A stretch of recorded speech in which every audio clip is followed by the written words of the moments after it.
Bem, deputado Rogério Correia, presidente, deputado Afonso Mota, todos e todas que nos assistem no plenário virtual e pela TV Câmara, bom dia. Me sinto honrado pelo convite para participar desse encontro e espero contribuir, talvez não com tantas respostas, mas com algumas perguntas importantes que eu acho que têm que ser feitas antes de seguirmos adiante com uma reforma que tem um impacto, ou pode ter um impacto tão grande na vida de todos os brasileiros e brasileiras. Participar dessa discussão, deputado, me lembra, me dá um sentimento de déjà vu em relação à minha participação da reforma, na discussão da reforma da Previdência. Eu lembro que na discussão da reforma da Previdência, os pontos que eram trazidos como pontos de melhoria, pontos de incômodo, eram pontos, até certo ponto, quase consensuais na sociedade. E o meu questionamento, a minha provocação, era de que a reforma proposta não necessariamente endereçava e atendia esses pontos que eram os pontos que desejava se melhorar. E eu vejo isso acontecendo nesta reforma administrativa proposta, a PEC 32. Eu acho que é consensual, né, que com as novas tecnologias a gente deveria ter um Estado mais moderno, que a gente deveria digitalizar a maior parte dos processos e documentos para facilitar o acesso e a democratização de todos esses serviços. Eu acho que é consensual também que ninguém deseja ter servidores e servidoras públicas que ganhem muito e ofereçam pouco. Eu acho que é consensual também que deveria existir algum tipo de avaliação para que os bons servidores pudessem ser premiados e que os maus servidores pudessem sofrer algum tipo de punição. Então, eu começo dizendo que esses argumentos, que muitas vezes são argumentos vinculados àqueles que defendem esta reforma, né? E aqueles que se colocam contrários a essa reforma parecem, em algum momento, ser a favor de servidores que trabalham pouco e ganham muito, ou que conseguem uma progressão de carreira sem merecer, ou que, enfim, são burocratas na concepção pejorativa da palavra, ou seja, pessoas que modernos carimbadores, né, de documentos. Ninguém quer isso, nem aqueles que são contra essa reforma. A pergunta correta é: esta reforma endereça adequadamente esses problemas? Passando esta reforma, nós conseguiremos solucionar estes problemas e ter um Estado mais moderno, ter um Estado que serve mais à população, principalmente a população que hoje recebe serviços de péssima qualidade, a população desprovida, né, de serviços, de qualquer serviço em alguns lugares do país que eu cheguei a visitar e morar com essas pessoas? Eu acredito que não, deputado. Eu acredito que não, porque, resumindo, essa reforma me parece ser uma licença para demitir os servidores e servidora públicos, colocar como aquele que decide quem será demitido ou não lideranças nos cargos de lideranças que não necessariamente compreendem o serviço público ou têm experiência no serviço público, e diminuir o Estado atendendo a uma demanda do lugar onde eu passei mais de 20 anos da minha vida, desse sistema financeiro que tem essa sanha fiscalista, essa necessidade de ter garantido que todos os compromissos que o Estado assumiu com eles serão honrados, né? Então, isso para mim é essa reforma, uma licença para demitir, e demitir não tendo aqueles que demitem como sendo pessoas experimentadas no Estado, porque se abre a possibilidade de pessoas que não entendem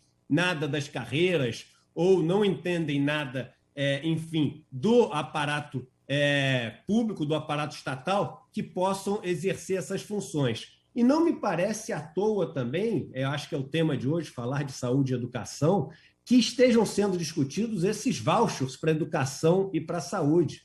Porque eu, se tivesse que fazer uma aposta, eu diria que os profissionais da saúde e da educação, apesar de serem os que somam maior número nos servidores públicos, né? Hoje em dia você tem médicos, professores e outros profissionais ligados à educação e saúde, sendo a maior parte do pessoal que compõe, por exemplo, né, o serviço público federal. Quem disse que essas pessoas vão estar enquadradas, né, nas carreiras típicas de Estado? Ninguém sabe. Aliás, muitas coisas não se sabe nessa reforma, e essa é uma das minhas maiores críticas. Vamos fazer uma avaliação de desempenho. Quais vão ser os critérios? Essa possibilidade existe desde 1998 na reforma do Bresser. E até hoje não se definiram esses critérios. E qual o meu medo? Que os critérios sejam definidos por pessoas que têm a lógica da iniciativa privada. E me permita dizer, deputado, a lógica da iniciativa privada é completamente diferente da lógica da iniciativa do poder público. Eu estive 20 anos na iniciativa privada, estou ainda na iniciativa privada, e na iniciativa privada só existe um objetivo, que é lucrar. E para lucrar existe um vencedor e os outros são todos perdedores. No poder público, você deve zelar para que todos possam ser ganhadores. E o problema é que as pessoas que propõem essa proposta, essa reforma PEC 32, são pessoas vindas da iniciativa privada e que pensam este desempenho com essa lógica gerencial da receita e do custo.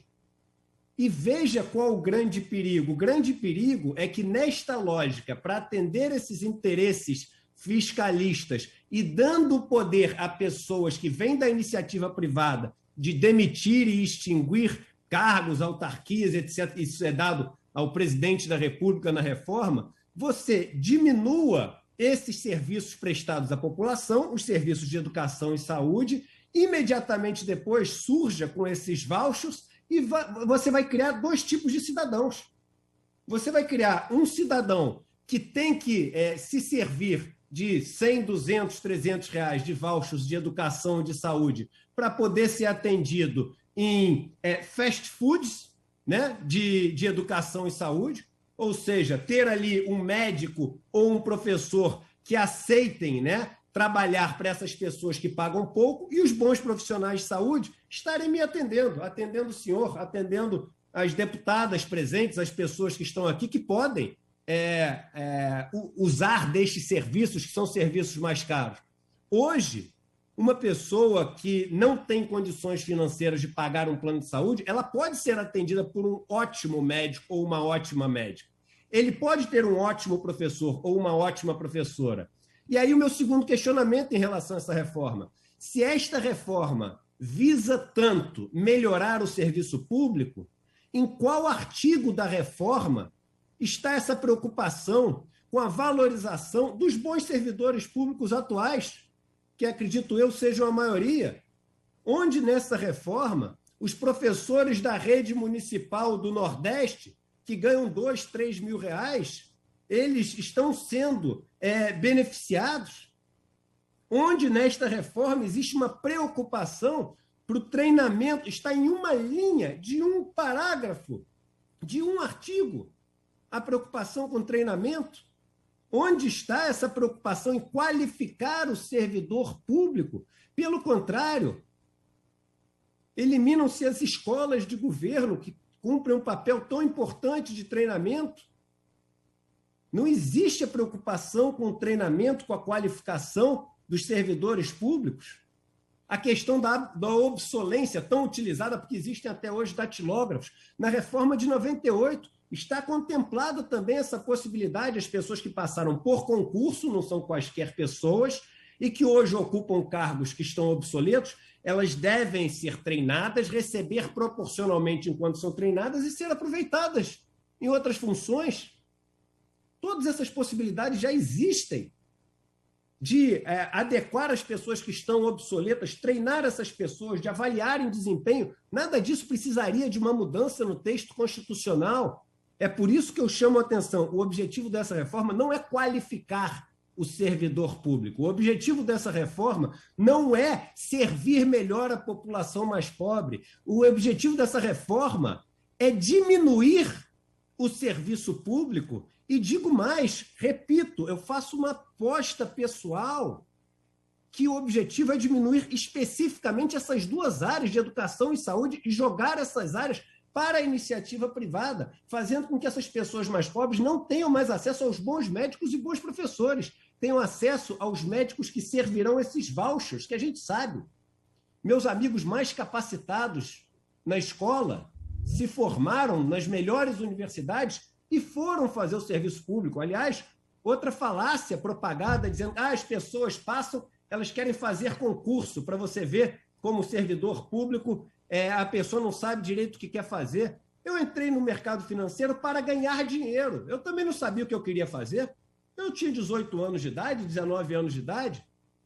Ninguém que entra, começa um serviço, sabe direito o que quer fazer, mas quando a pessoa escolhe o serviço público, ela escolhe um serviço onde ela vai poder ter treinamento, progressão de carreira e sim atender, e sim servir. Outro problema para mim, outra falácia. Mas o serviço público tem condições melhores, mais benéficas, privilegiadas em relação ao setor privado. Desde quando o nosso setor privado é uma referência? É um benchmark? A gente quer que todo mundo trabalhe como os entregadores? A gente quer que todo mundo trabalhe como as pessoas que trabalham no Uber ou as pessoas que, enfim, cada vez têm menos direitos? É essa a nossa referência? Eu lhe dou um exemplo. A pessoa mais competente que trabalhou comigo no mercado financeiro, a mais inteligente, teve um problema de saúde por causa do estresse do mercado financeiro, depois de uns 5 anos no mercado financeiro. E ele perdeu parte da visão temporariamente e quase morreu por causa de uma doença que teve pela baixa de imunidade. Ele se preparou para um concurso e passou para a CVM. E está até hoje na CVM, é um dos melhores profissionais da CVM. E por que ele foi para a CVM? Para poder gozar de 30 dias de férias, para poder entrar no horário que é o horário adequado e sair no horário adequado, para poder ter todos os seus direitos garantidos. Ele é um excelente profissional, mas foi por conta disso que é a lei, mas hoje é tido como privilégio. É claro que ninguém quer que as pessoas ganhem 3, 4 meses de férias remuneradas sem ser, pessoas qualificadas ou que nos prestam um serviço de qualidade. Eu volto com o assunto inicial.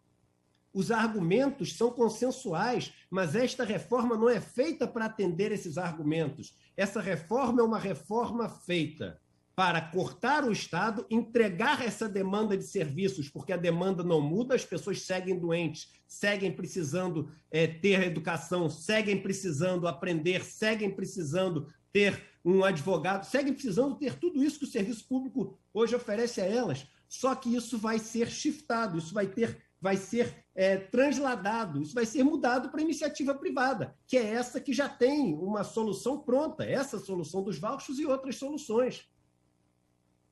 Deputado, eu não vou me estender nos 5 minutos. Presidente, eu passei os últimos 3 anos da minha vida, o último não por conta da pandemia, visitando os lugares mais pobres desse país. Dormindo com essas pessoas, morando com essas pessoas, pessoas que comem resto de comidas, que são ameaçadas pelas milícias de fazendeiros, pelas milícias das oligarquias políticas desses municípios, e dormem 1, 2 horas por noite com medo de serem mortas. Pessoas que não têm um mínimo de atendimento básico. Nossa preocupação deveria ser qualificar pessoas para atendê-las e não estimular empresas para lucrar em cima delas. Nós temos um serviço público que, ao longo dos últimos 20 anos, aumentou o número de pessoas com ensino superior em mais de 2 vezes. O número de servidores públicos que é treinado, que fala mais de uma língua, que tem experiências em mais de uma área, que são formados nas melhores universidades, E a gente está querendo destruir isso para substituir pela iniciativa privada com redes de fast food, de educação, de saúde e dos outros serviços. Esta reforma não atende minimamente aos argumentos que são utilizados por aqueles que se dizem a favor da reforma. E, por fim, se for essa reforma a passar, não podemos deixar avaliação de desempenho, não podemos deixar carreiras típicas de Estado e outros itens abertos para serem definidos depois, porque são itens que fazem toda a diferença entre uma reforma que pode destruir o Estado brasileiro ou preservar minimamente a estrutura existente e que, sim, atende a milhões e milhões de brasileiros e brasileiras que nos são invisíveis, mas que só têm isso para poder ter o mínimo de segurança na sua vida já tão difícil. Obrigado, deputado. Obrigado, Eduardo. Nós que agradecemos a sua palestra, muito boa, muito bem colocada.